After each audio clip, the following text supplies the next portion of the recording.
शामिल होने पटना गए हुए हैं वासुदेव देवनानी। उन्हें Indira Gandhi institute of cardiology में भर्ती कराया गया है। वासुदेव देवनानी को कार्डियक की दिक्कत बताई जा रही है। सूचना मिलते ही राजस्थान सरकार भी अब अलर्ट हो गई है और विशेष विमान से चिकित्सकों की पूरी टीम को पटना भेजा जा रहा है। अस्पताल में देवनानी की ईसीजी की गई। हालांकि डॉक्टरों के मुताबिक देवनानी की हालत अब स्थिर बताई जा रही है। अब उनकी हेल्थ स्टेबल बताई जा रही है। इंदिरा गांधी इंस्टीट्यूट में अभी फिलहाल वासुदेव देवनानी को ले जाया गया है। पटना में एक महत्वपूर्ण बैठक के लिए वासुदेव देवनानी पीठासीन पदाधिकारियों की बैठक में शामिल होने गए थे और वहां पर उन्हें इस परेशानी का सामना करना पड़ा। अस्पताल में वासुदेव देवनानी की ईसीजी की गई है।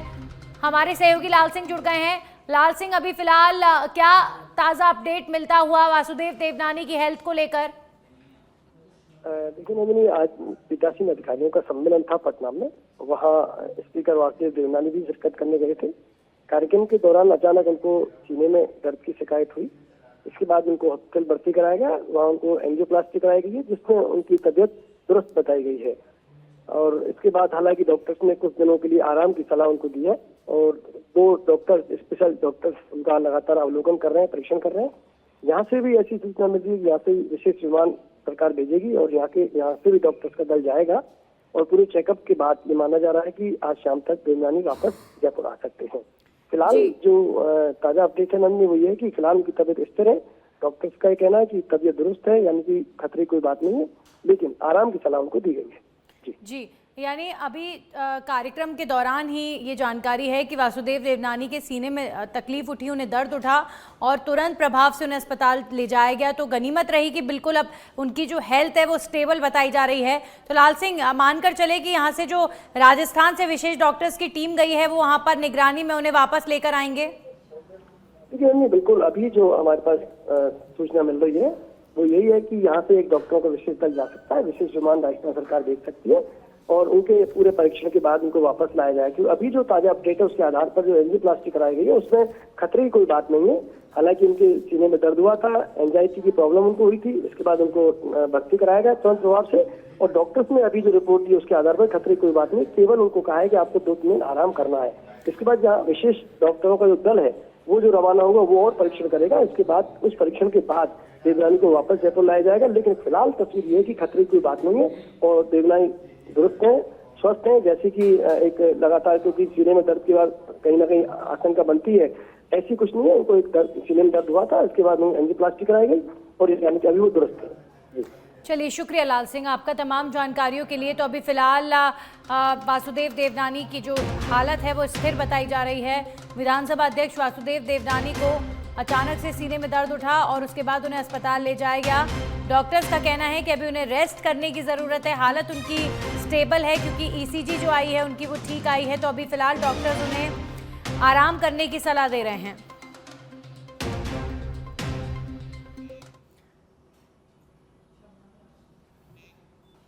वहीं छत्तीसगढ़ नगरीय निकाय चुनाव की तारीखों का ऐलान हो चुका है। नगरीय निकाय चुनाव 1 चरण में होगा और ग्रामीण क्षेत्र के निकाय में 3 चरणों में मतदान होगा। 22 तारीख से प्रक्रिया शुरू होगी और उसी दिन से नॉमिनेशन फॉर्म की प्रक्रिया शुरू होगी जो 31 जनवरी तक चलेगी। इसके बाद स्क्रूटिनी और नाम वापसी की तारीखों के बाद नामों की घोषणा होगी। 11 फरवरी को शहरी क्षेत्र में मतदान होगा और 15 फरवरी को मतगणना होगी।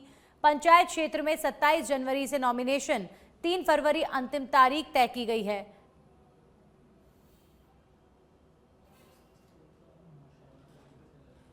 तो 1 चरण में नगरीय निकाय चुनाव छत्तीसगढ़ में होने वाले हैं। तारीखों का ऐलान हो चुका है। ग्रामीण क्षेत्रों में 3 चरणों में मतदान पूरा करवाया जाएगा और इसे लेकर अब जो राजनीतिक दल हैं उनमें प्रत्याशियों के चयन को लेकर उठापटक शुरू हो चुकी है। कांग्रेस पार्टी की एक महत्वपूर्ण बैठक भी नगरीय निकायों के प्रत्याशियों को लेकर हुई है।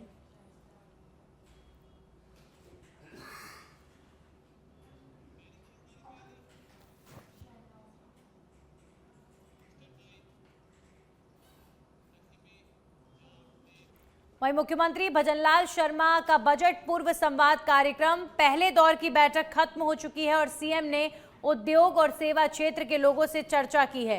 एक्सपर्ट्स ने सीएम भजनलाल शर्मा को सुझाव भी दिए हैं। सीएमओ में कुछ देर बाद शुरू होगी दूसरे दौर की बैठक। मुख्यमंत्री भजनलाल शर्मा ने बजट पूर्व संवाद करते हुए उद्योग और नौकरी पेशा लोगों से चर्चा की है, उनकी राय जानी है। पहले दौर की बैठक अब खत्म हो चुकी है और अब दूसरे दौर की बैठक भी शुरू होगी। बजट से पहले अलग अलग सेक्टर्स से जुड़े प्रतिनिधियों से चर्चा मुख्यमंत्री कर रहे हैं ताकि बजट में हर एक वर्ग को फायदा पहुंचे, इस तरह का बजट बनाया जाए।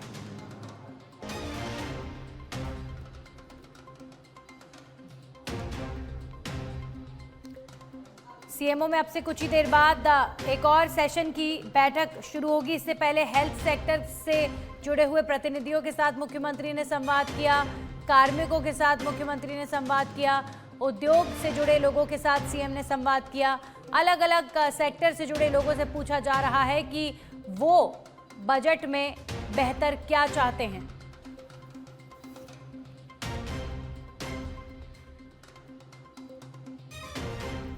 अब खबरों में आगे बढ़ेंगे और बात करेंगे एसआई भर्ती 2021 से जुड़ी बड़ी खबर। सैकड़ों ट्रेनी एसआईज ने हाईकोर्ट के आदेश को चुनौती दी है। ट्रेनिंग पर रोक लगाने के एकल पीठ के आदेश को चुनौती दी गई है। अधिवक्ता तनवीर अहमद के जरिए हाईकोर्ट की खंडपीठ में पेश की गई है अपील। पायल शर्मा समेत 116 ट्रेनी एसआईज की ओर से खंडपीठ में अपील दायर की गई है। अपील में कहा गया, नियुक्ति प्रक्रिया लगभग हो चुकी है पूर्ण, 1 वर्ष के करीब ट्रेनिंग भी हो चुकी। याचिकाकर्ताओं की 559 चयनित में से केवल 50 ट्रेनी एसआई को ही पुलिस की ओर से पेपर लीक में आरोपी बनाया गया है। वहीं 416 अभ्यर्थियों ने अपनी पुरानी नौकरी छोड़कर एसआई भर्ती ज्वाइन की है। तो अब अभ्यर्थियों को ये चिंता है कि कहीं एग्जाम रद्द ना हो जाए और ट्रेनिंग चले वापस से, ऐसा अभ्यर्थी चाहते हैं। भर्ती प्रक्रिया में ट्रेनिंग पर रोक लगाना कानून के अनुसार नहीं, इस अपील में कहा गया है। अपील में एकल पीठ के आदेश पर रोक लगाने की गुहार लगाई गई है।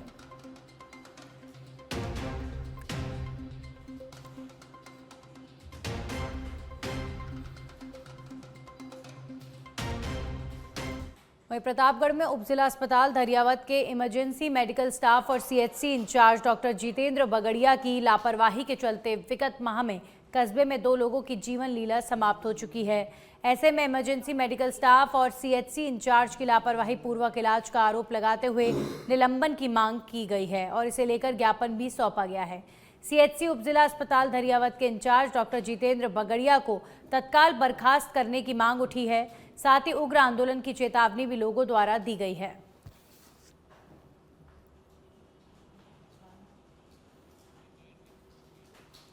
मेरी बेटी आरएस की तैयारी जयपुर में कर रही थी, तो सीईटी की परीक्षा थी, तो 22 अक्टूबर को रात में निकली और सीईटी की 23 अक्टूबर को परीक्षा देने के बाद में 2 दिन उदयपुर में रही।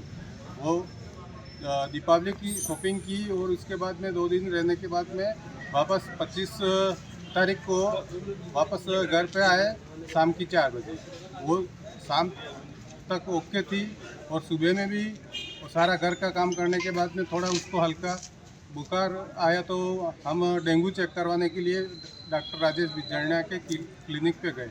तो वो तो थे नहीं, उनके लड़के ने उनको मैंने बोला कि उनको डेंगू चेक करने का बोला, तो उन्होंने बोला 2 दिन के बाद में करेंगे, अभी तो प्राइमरी ट्रीटमेंट करवा लो। तो हमारे मना बोलने के बाद में भी उन्होंने दो ड्रिप लगाई, उसमें न जान 11 जनवरी को मेरे एक दोस्त के माताजी बीमार थे, तो उनको सुबह 9:15 बजे के आसपास उनको दरियावत सीएचसी हॉस्पिटल पर ले जाया गया।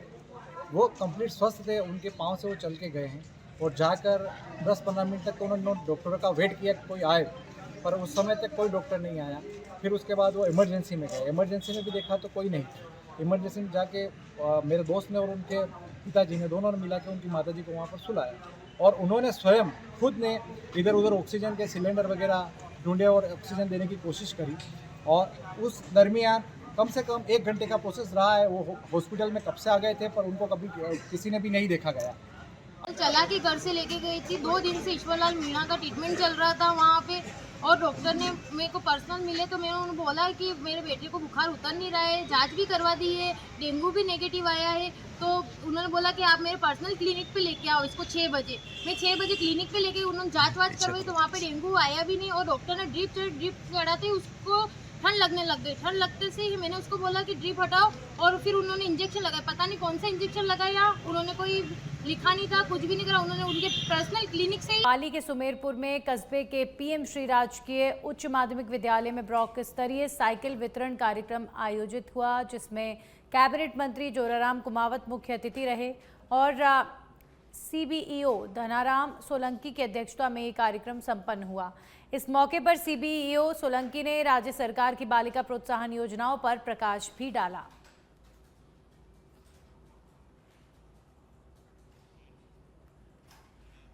देती है तो उनका अध्ययन से वो वंचित रह जाती है। ऐसी परिस्थिति में उन बालिकाओं को अध्ययन से जोड़ने के लिए उनकी शिक्षा व्यवस्था पूरी हो, इस दिशा में राजस्थान सरकार ने जो साइकिल वितरण योजना पहले से चल रही है, इस योजना को लगातार जारी रखा और इस साल भी सब जगह ये साइकिलें पहुंचाने का काम किया। अभी यहाँ पर सुमेरपुर ब्लॉक में 975 साइकिलों का वितरण होगा और आज 200 साइकिलें वितरण यहाँ शुरू की गई है और अन्य सभी स्कूलों में भेज करके इन बालिकाओं तक पहुँचाने का काम होगा। बालिकाओं को जब ये साइकिल मिलेगी तो निश्चित रूप से वो इस साइकिल के माध्यम से अपने दूर दराज के स्कूलों में जाकर के अपना अध्ययन जारी रख पाएगी और शिक्षण व्यवस्था उनकी जारी रहेगी। सरकार की एक महती बालिका प्रोत्साहन के लिए योजना है निःशुल्क साइकिल वितरण।